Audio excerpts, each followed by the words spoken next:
A partir de agora, passando a limpo as notícias do dia no Brasil e no mundo, está no ar o Jornal do Boris.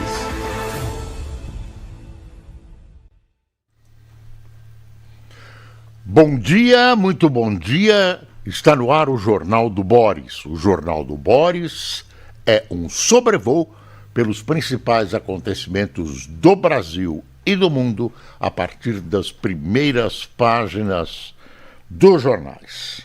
E São Paulo, a grande São Paulo, acordou hoje com um problema grave. Mais um, está aqui na manchetinha do UOL.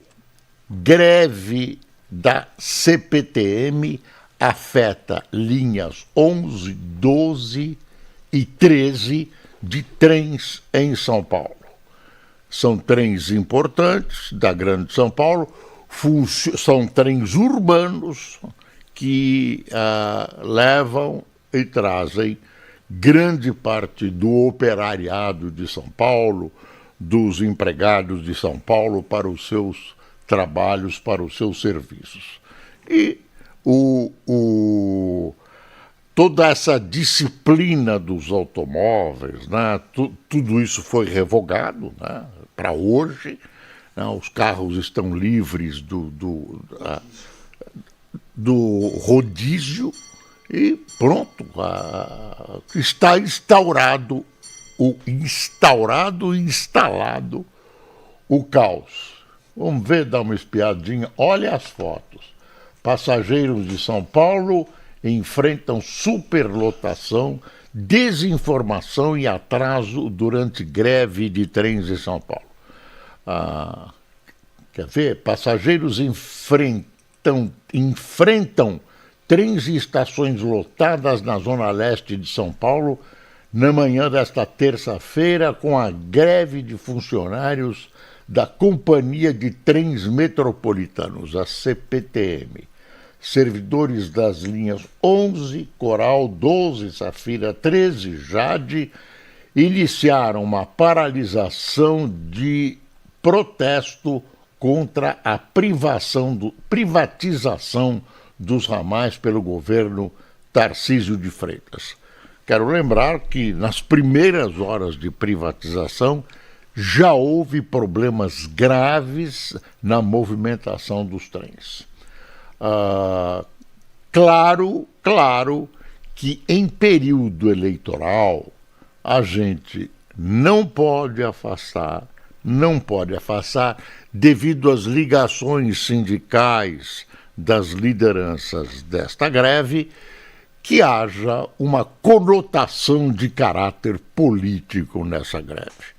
Imagine, exatamente quando se desencadeia, avança a campanha eleitoral, os candidatos são escolhidos, começam a aparecer problemas que tentam empurrar para a parede o governador Tarcísio de Freitas, que, em última instância, é o responsável pela privatização e por essas linhas de trem. Então, não tenha dúvida,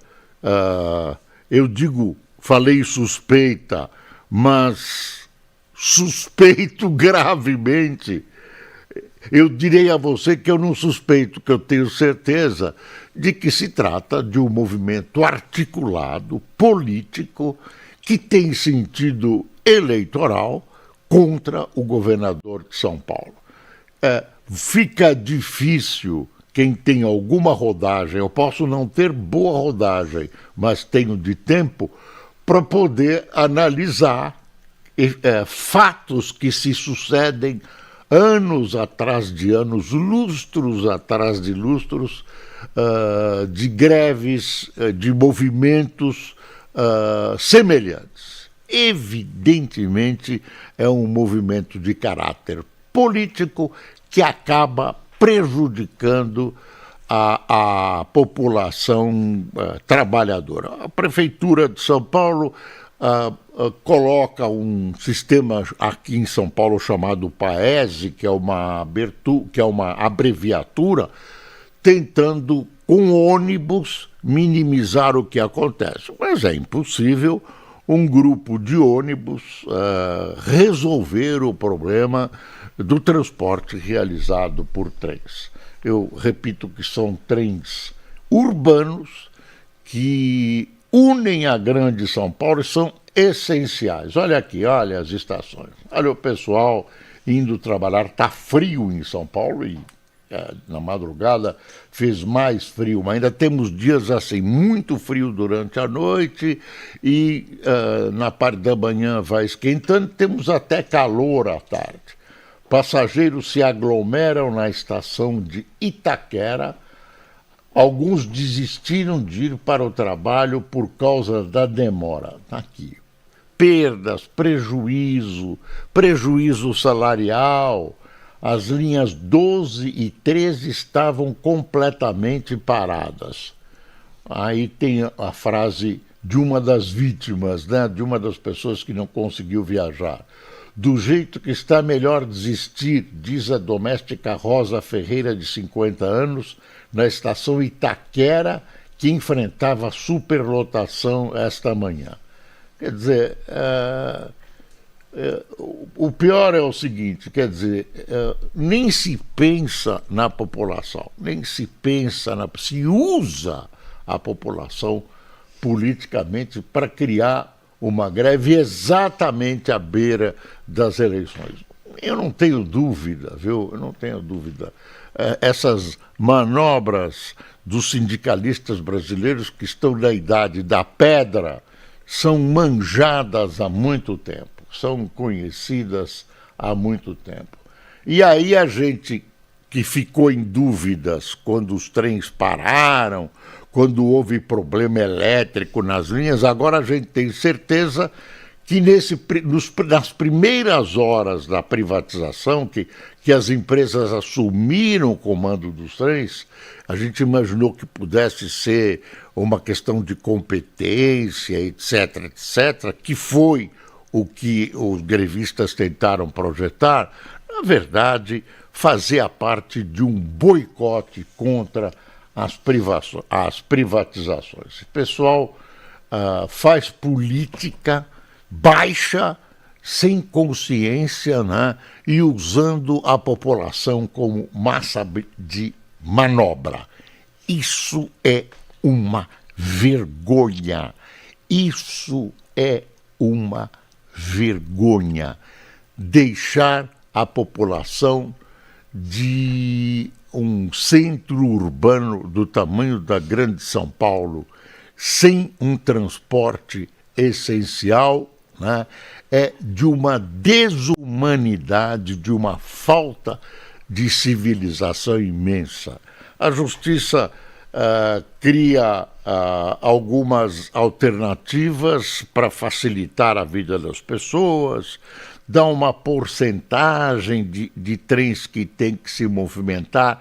Nem sempre isso é respeitado, é difícil aferir se está sendo respeitado. Alguns trens começam a se movimentar, etc., etc., mas a crise provocada pela paralisação, pela parede, está instaurada. Os trens se movem, atendem a pouca gente, algumas linhas ainda estão paradas, estão atendendo às determinações da Justiça Trabalhista, senão a multa é grande, e o caos, que tem finalidades políticas, eu acentuo, está instaurado.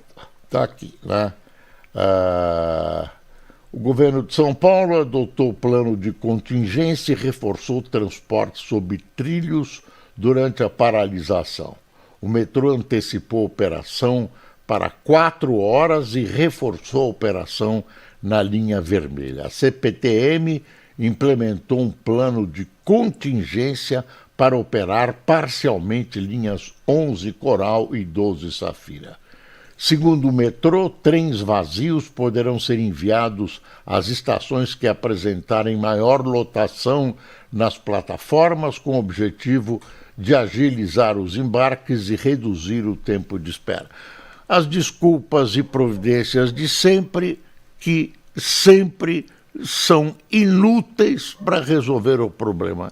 É uma minimizada, uma coisinha pequena, o governo pode dizer que fez, que providenciou, mas a situação é de greve, é de paralisação e é de caos. Essa é a verdade verdadeira.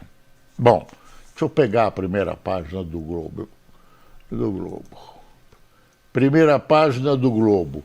Fachin propõe regra para presentes, viagens e eventos no judiciário. Medidas para evitar conflitos de interesse serão apresentadas ao Conselho Nacional de Justiça sem alcançar ministros do Supremo. O Supremo não está submetido ao Conselho Nacional de Justiça. É uma outra discussão, mas não está. Então não tem que obedecer. Agora, um dos focos desse problema, e talvez o mais grave deles, está no Supremo. Está no Supremo. O Supremo tem que resolver. Eu não sei como o problema está com o Supremo, quer dizer, eu imagino como, mas não sei o que o arcabouço fiscal, o arcabouço de leis oferece para resolver isso. Problemas dos ministros que tiveram relações espúrias com o Vorcaro, com o Banco Master, o ministro Xandão, cuja mulher advogou para o Banco Master, ganhando com um contrato fabuloso, né? O ministro que escondeu, Toffoli, que escondeu suas relações com o Vorcaro. Quer dizer, como é que você pode confiar num tribunal que tem esse tipo de causa nas costas? E o pior da história é que, pelo menos no noticiário, a ênfase está em saber quem vazou, não quem cometeu. É uma coisa estranha no Brasil. Você fica procurando quem é que vazou. Realmente não poderia ter vazado, é crime. Tem que achar quem vazou, punir de acordo com a lei. Agora, o fato, pelo jeito, vai sair pelos canos do esgoto, né, que tem suportado um dia estoura, que tem suportado várias das trapaças, né, de autoridades brasileiras. Tem uma outra história aqui do Estadão, uma história do capeta que o Estadão publica hoje. Olha. Acesso ao governo uniu amiga de Lulinha ou careca do INSS. Tá vendo? Amiga de Lulinha ao careca do INSS. Diálogos obtidos pela Polícia Federal mostram planos para, entre aspas, abrir portas. Obtidos pela PF, diálogos da lobista Roberta Luchinger, é aquela amiga do filho do Lula, mostram o planejamento de ações para abrir portas. Abrir portas está entre aspas, viu? No governo, abrir portas no governo aos negócios do empresário Antônio Camilo Antunes, o careca do INSS, investigado por suspeita de liderar esquema de desvios de aposentadorias e pensões. As conversas foram usadas para embasar as novas investigações sobre a atuação de Fábio Luiz Lula da Silva, filho do presidente Lula. Roberta é amiga de Lulinha. Nos diálogos, o careca do INSS sugeriu a Roberta que buscasse o ministro Alexandre Padilha da Saúde e mencionou acesso a diretores da Agência Nacional de Vigilância Sanitária, a Anvisa, e citou a investida na Datapress, entre outros negócios. Lulinha é alvo de 2 inquéritos abertos pela PF com autorização do STF. Agora querem abrir um 3º inquérito. A defesa do empresário afirmou que ele não tem relação direta ou indireta com os negócios de Roberta Luchinger. A defesa de Luchinger não se manifestou. A advogada do Careca, do INSS, afirmou que ainda não teve acesso à investigação. Olha, é o seguinte, não há provas ainda, pelo menos conhecidas, há evidências, indicações suspeitas, e isso não é tudo, né? Não é tudo, é um começo que pode levantar um inquérito. Ele não está condenado, ele tem que ter todo o direito de defesa, mas as coisas são muito suspeitas. Ser amigo desse bandido, desse Careca, né? Esse Careca é acusado, eu acho que ele não estava sozinho, de roubar bilhões, né, dos aposentados, no caso do INSS. Ele está preso por causa disso. Agora, também ele tem uma relação com essa Roberta Luchinger, que anda com o filho, o Lulinha, a tiracolo. E o Lulinha viajou de avião, foi para Portugal, dizem ele e o Careca, para implementar a utilização de maconha, né, medicinal, etc. É tudo muita coincidência. Ninguém é besta a ponto de engolir essa visão de que tudo é uma coincidência, que eles se conheciam, que o Lulinha não tem nada a ver com esses negócios. Ele viajou no mesmo, em passagem paga. Inclusive, ele não toma cuidado. Conclusão, vai arranhar a candidatura do Lula. Tem uma questão política gravíssima, que é o filho do presidente da República, o filho mais velho do presidente da República, que de vez em quando aparece num rolo desses, e envolve, neste momento, a campanha eleitoral. O pessoal do Lula tenta se sair, tenta caminhos que levem a uma menor perda de votos, mas a candidatura fica arranhada. Tem outras coisas que vão aparecendo. Então, essa coisa que o Lula quer projetar, que não existe gente mais honesta que ele, conversa mole, né? Basta ver a Lava Jato. Não estou dizendo que ele é o único, não. Essa safra que está aí, se tivesse na minha mão, olha... Essa safra que está aí, gente, tinha que ser varrida, né? Temos que ter um novo sistema de escolha de deputados, vereadores, do sistema distrital ou distrital misto, onde você conheça em quem você votou, lembre e cobre. Você tem que ter uma democratização dos partidos para os candidatos não serem indicados pelos caciques, pelo menos a maioria deles. Isso vai acontecer, é um processo lento, é um processo, não é processo judicial, é um processo que vai acontecendo. Infelizmente, eu nos meus 85 anos não vou ver isso, vai demorar. Mas a gente gostaria de apressar, né? Enfim, está aqui a Folha de São Paulo. Fachin prevê regras para eventos, famílias e presentes do judiciário. Você vê, estão discutindo uma coisinha desse tamanho. É importante, mas é uma cortina de fumaça, né? Porque ele já O STF correu para dar uma limpa nos penduricalhos e teve que recuar. Que recuada feia. E depois reclamam que a imagem do STF não é boa, que a imprensa, blá, blá, blá. Aí vamos dar uma espiada nos editoriais. Editoriais da Folha de São Paulo.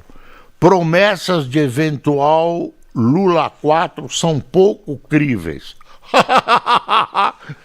Parece novidade isso. Deixa eu ver aqui. Candidatura à reeleição recoloca no centro do debate os impasses na condução das contas públicas, sem reforma e maior produtividade, intenção de elevar o crescimento do país esbarra em restrições fiscais.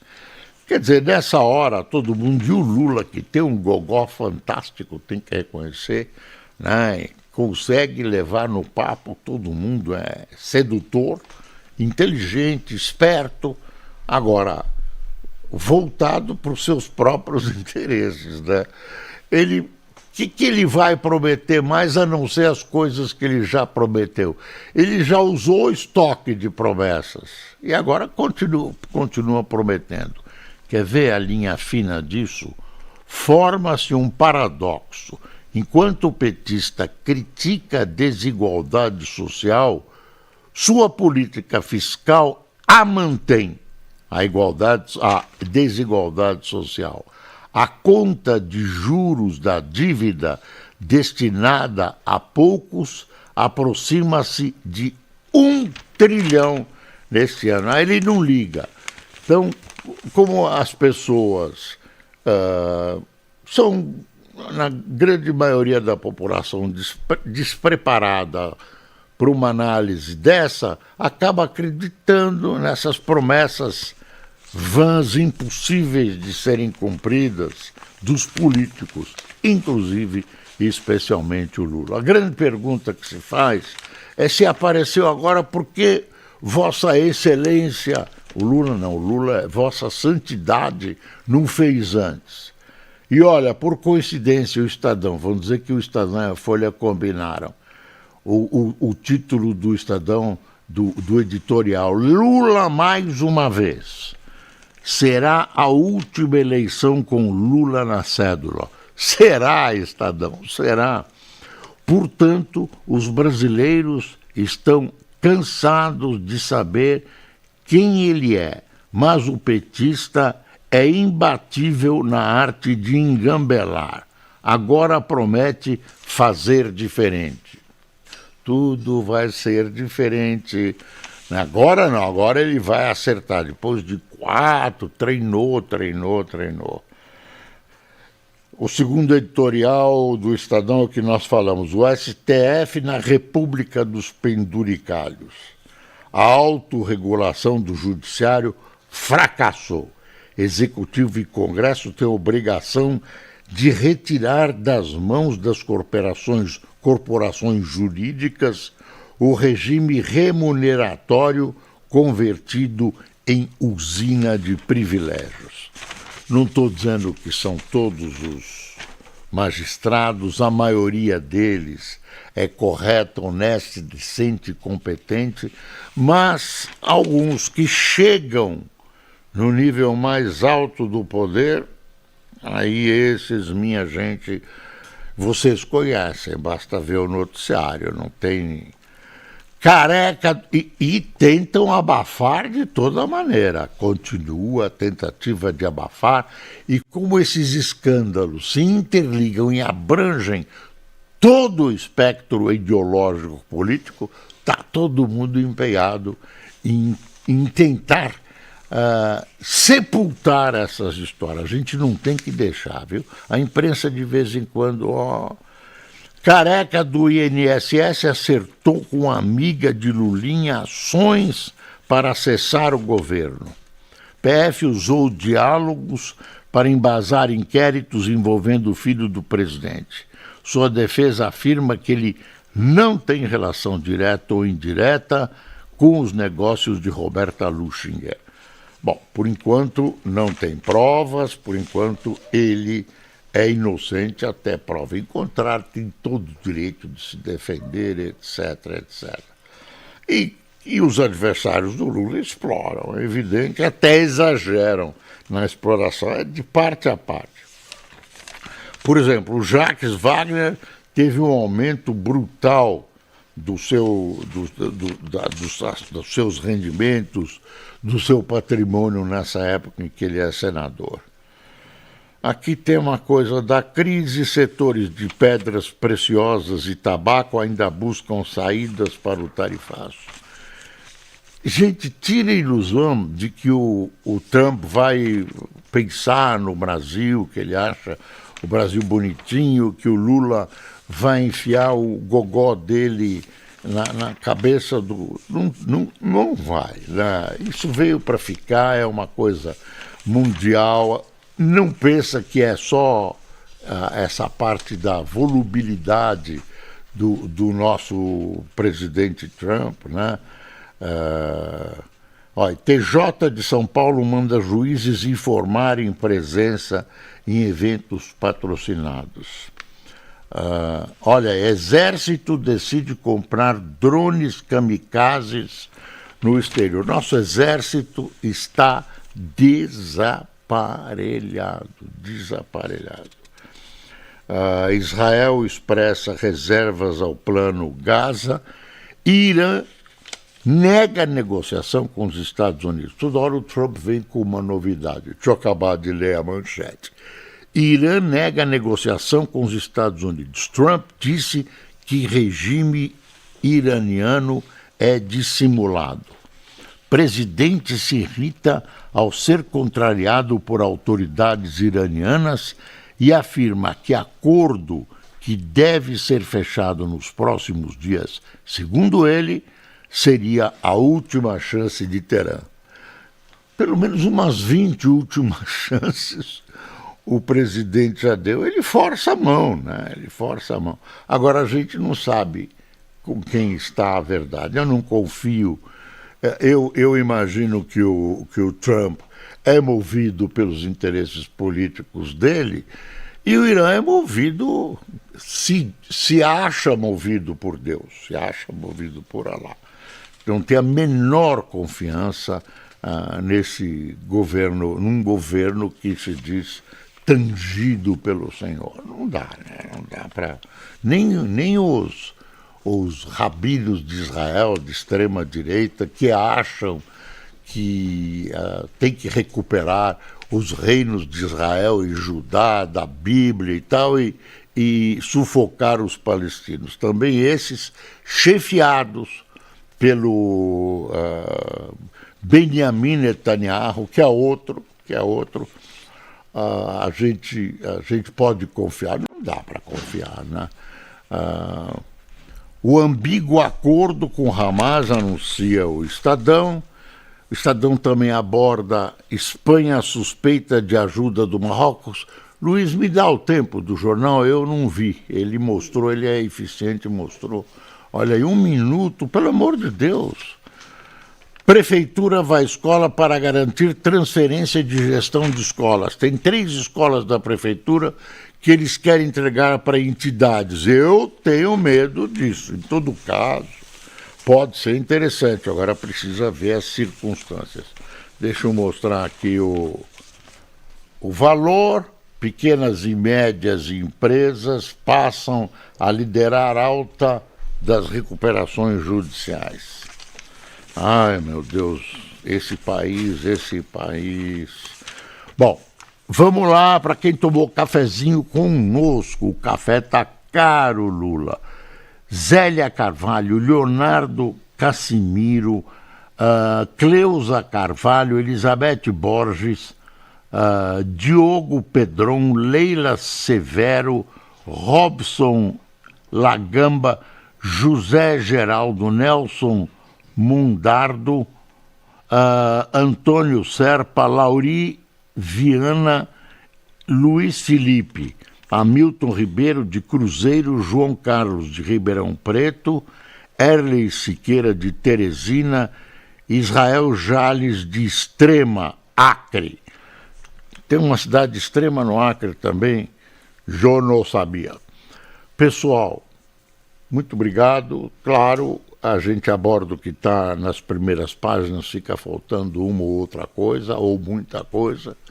O que está aí é feito com o maior afinco e sem nenhuma pretensão político-eleitoral e de preferências, etc, etc. Muito obrigado. Não se esqueça, é preciso passar o Brasil a limpo. Bom dia.